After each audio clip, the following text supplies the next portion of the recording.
Hey, what's going on everyone? This is iReviews back with another video, and today I will show you guys 10 amazing things that your iPhone can now do on the new iOS 26.1. So as you probably know, iOS 26.1 is still on beta, but it is on its final days and it should be released to the public this Monday. And it's packed with new features and changes that will make your device way better. So in today's video, I'll show you guys 10 new things that you will be able to do with your device on the new iOS 26.1.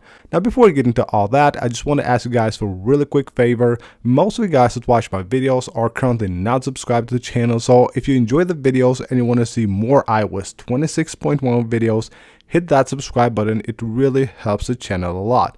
And we're starting things off with the control center. On the control center on your iOS 26.1 device, if you have two different lines, two different numbers, different SIMs on your device, and you're using one of them for cellular data, then right here on the cellular data toggle, it will show you an indicator of which one you're using, which is actually pretty awesome. So I have two lines. I have one for cellular data and the primary line. It shows me an indicator right here. Even if I turn it off, it says off.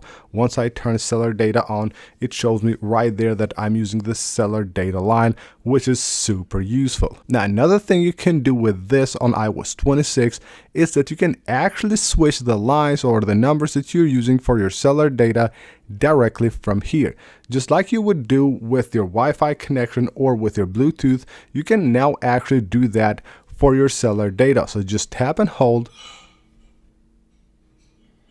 And once you do that, it will show you a list of the different numbers that you have on your iPhone. And from here, you can go ahead and just pick whichever one you want and use it for your cellular data. Now, if you're into fitness and working out, you can now create custom workouts and start workouts directly from the fitness app on your iPhone. That is super useful. Now, initially, Apple did add this feature on iOS 26.1, but now they have also updated it by allowing you to actually create new workouts directly from here without needing to use the Apple Watch. So if I tap right here, you can see I have add workout. I can tap to basically select any workout I want. You can see the workouts that we have right here. We can go ahead and choose that. You can choose the duration right here, the start time, and of course it will show you the calories and all that. So super useful. Start any workout you want directly from your iPhone. Now, one thing that is really awesome on iOS 26.1 is that now all the animations are super smooth. So you can see right here, just take a look at this animation when I tap and hold here the airdrop icon. That really smooth animation that has been updated with iOS 26.1. Even on the lock screen, when I tap here different buttons, you will see that really smooth animation. These actually have been updated and now they look more like the animations that we got to see at WWDC 2026. They're super smooth, and of course it gives you a really nice feel while using your device on the new iOS 26.1. Now what's really crazy about Apple is that sometimes, I don't know why, they tend to actually just not add some really useful that are very simple features, like swiping on songs. This feature should have been on iOS for years now, but it's finally here only with iOS 26.1. So on the Apple Music app, you can now do this. So you can basically swipe to switch between songs. Finally, you can do that. It's really incredible that we didn't have this feature before on iOS, but thankfully they have added it with iOS 26.1 and it's coming to your device really soon. Now previously on iOS 26, you could change your local capture settings from the control center. To do that, you need to hit, of course, the toggle on the control center, tap and hold on it and do that through there. Now you will have a dedicated section on the settings app. So you head on under the general settings and right here, just like underneath the screen capture section, you will also have the local capture. From here, you can choose the location where you want to save your local captures.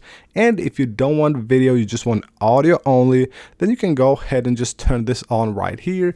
That way it will only capture the audio. Now, one of the really cool things that your iPhone can now do on iOS 26 is that it allows to quickly delete, favorite, or share a picture with the new UI that they have presented. So if I tap and hold here on the photo, you can see I have the three buttons that most people will use the most on daily basis right here at the top, and they're much bigger, much easier to find, and of course have access to them. So we have the share, the favorite, and the delete button right there.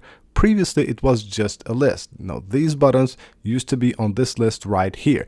Now you will have them horizontally right there at the top, making it very easy for you to quickly share, favorite, or delete any of your pictures. Moving on to the phone settings, so head on to your settings app, go under apps, go to phone, and scroll down and you will find something called Haptics. Now this is actually really cool.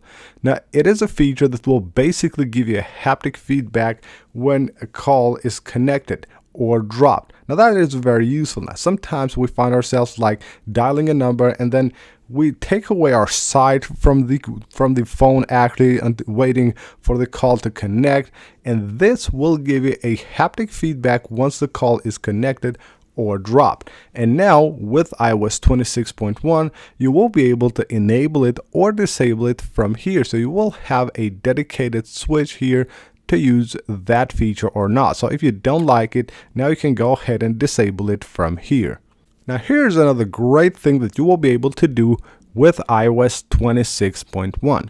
As you probably know, we have live translation for AirPods with iOS 26. But now with iOS 26.1, you will be able to use that feature in Chinese, simplified, or traditional, also in Italian, Korean, and also Japanese. So basically 5 new languages have been added to the ability of translation, live translation via AirPods, which is really awesome. And last but not least, talking about languages, Apple Intelligence is now supported on more languages. So Chinese traditional, Danish, Dutch, Norwegian, Swedish, Portuguese, Vietnamese, and Turkish are now supported for Apple Intelligence, which is great news. A lot more people will be able to use those features on their devices, on their language, which is amazing. So that's basically it for this video, guys. These are 10 amazing new things that your iPhone will be able to do on the new iOS 26.1, which again most likely is coming out on November 3rd. That will be next Monday. So I hope you guys enjoyed the video. Leave a like if you did and subscribe for more, and I will see you guys on the next one.